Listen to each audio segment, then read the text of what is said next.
नमस्कार। आप देख रहे हैं आरडी न्यूज राष्ट्रवादी समाचार पत्र रुद्रधारा। मैं आपका राष्ट्रवादी पत्रकार वीडी पांडे, संपादक के मन की बात राष्ट्र के साथ। आज हम आपसे बात करेंगे उस फेमस नीले ड्रम पर। चारों तरफ नीला ड्रम जो है चर्चा का विषय बना हुआ है, रील का विषय बना हुआ है, समाज में विषय बना हुआ है, न्यूज में विषय बना हुआ है। नीला ड्रम आखिर है क्या? नीले ड्रम का रहस्य क्या है? और नीला ड्रम इतना हाईलाइटेड क्यों है? तो आज हम इस पर बात करेंगे। नीला ड्रम चर्चा में कैसे आया? नीला ड्रम में एक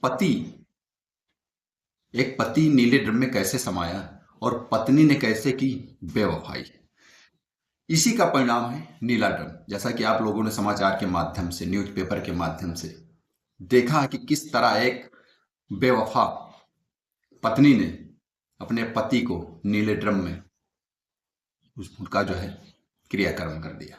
इसी तरह कहीं महिला अपने पति को पॉइजन दे रही है, कहीं महिला के तांडव से, अत्याचार से पति थाने में जाके गुहार लगा रहा है कि साहब मुझे मेरी बीवी से बचा लो।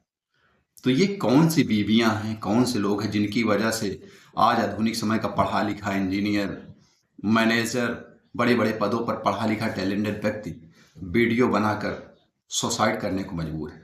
इतना टार्चर हो जा रहा है वो आधुनिक बीवियों से कि वो एक योग्य व्यक्ति देश खो दे रहा है, समाज खो दे रहा है, अपने माता पिता, एक परिवार, अपने बच्चे को खो दे रहा है। तो ये सोचने की बात है, बहुत ही चिंतन का विषय है। एक समय हुआ करता था जब ये माना जाता था कि 7 जन्मों का बंधन है, पति पत्नी 7 फेरे लेते हैं, 7 जन्मों का बंधन माना जाता है। और इतना बंधन कमजोर हो गया है कि वो एक जन्म में ही टुकड़े टुकड़े उसकी धज्जियां उड़ गई है बंधन की। कहीं थर्ड पर्सन, कहीं प्रेम का इन्वॉल्व हो जा रही है, कहीं प्रेमी इन्वॉल्व हो जा रहा है, और घटनाएं हो जा रही है जो एकदम जो है दिल को झकझोर देती है।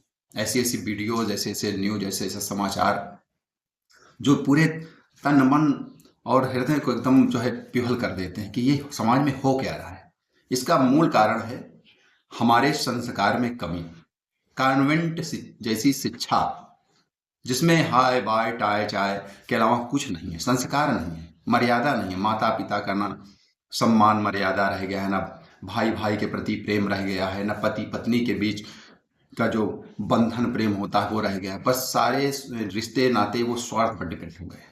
जैसा कि गोस्वामी तुलसीदास जी ने आज से 400-500 साल पहले कहा था कि स्वार्थ लाग करे सब प्रीति, सुर नर मुनि सबकी यारीति। तो सारे रिश्ते नाते सब कुछ स्वार्थ पर डिपेंड हो गया। अगर हमारी स्वार्थ की सिद्धि हो रही है तब तो आप हमारे पति हैं, हमारी पत्नी हैं, हमारे भाई हैं, हमारे माता पिता हैं, हमारे अपने हैं, नहीं तो कोई मतलब नहीं होता और साजिश षड्यंत्र का व्यक्ति शिकार हो जाता है। तो हमें अपने बैक में, अपने वेदों में, अपने पूर्वजों के जो संस्कार हैं उनको भी ग्रहण करना चाहिए। यदि अच्छा जीवन हम जीना चाहते हैं, एक दूसरे के प्रति हमारा प्रेम बना रहे, तो इसके लिए हमें अपने संस्कारों को शिक्षा के साथ लेके चलना होगा।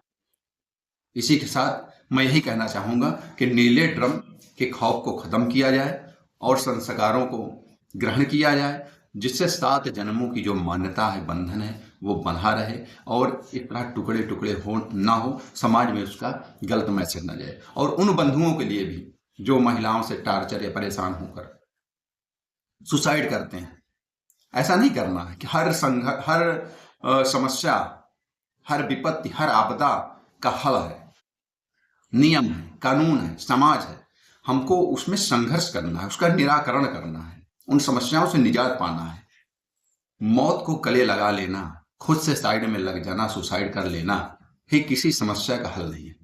इसलिए सभी देश के नवयुवकों से मेरी ये गुजारिश है कि किसी भी समस्या के आने पर वो घबराए नहीं। हर समस्या का निराकरण, चाहे वो पत्नी को लेकर हो, परिवार को लेकर हो, समाज को लेकर हो, नौकरी चाकरी को लेकर हो, किसी भी तरह की कोई समस्या है तो उसका एकमात्र हल सुसाइड नहीं हो सकता। कदापि निगेटिव चीज को ना सोचें, योग ध्यान करें, अपने आराध्य की आराधना करें और पॉजिटिव सोच रखें, हर समस्या का निदान होता है, हल होता है। वंदे मातरम। भारत माता की जय। जय हिंद।